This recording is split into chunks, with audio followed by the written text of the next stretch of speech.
Master the art of folding clothes.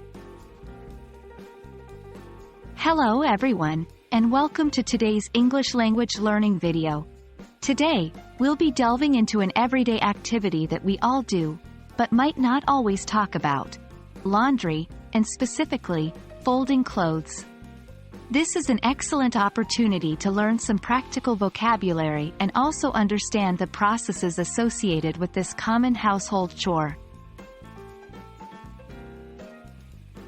Firstly, let's start by understanding the context in which we use this activity. Folding clothes is something that we typically do after washing and drying our clothes.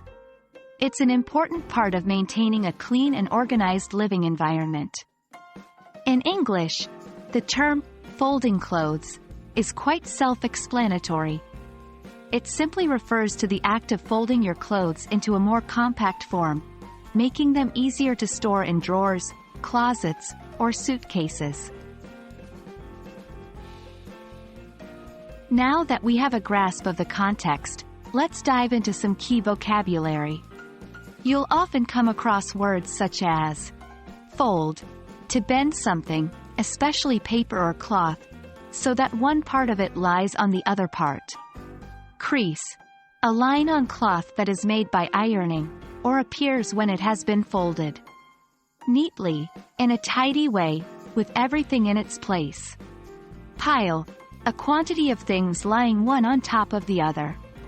Drawer, a box-shaped storage compartment without a lid, made to slide horizontally in and out of a desk, chest, or other piece of furniture. These are some of the most common words you'll hear when discussing the process of folding clothes.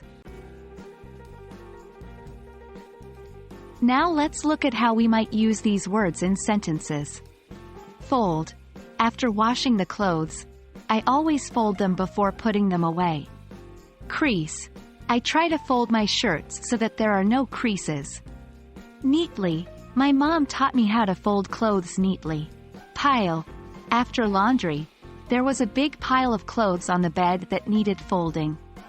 Drawer. Once I've folded my clothes, I put them in the drawer. By using these sentences in your daily conversations, you'll become more comfortable with these words and the context in which they are used. We've covered quite a bit today about the household chore of folding clothes.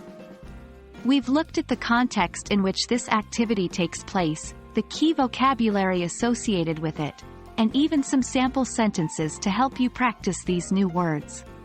Remember, practice makes perfect, so try to use these new words in your everyday English conversation.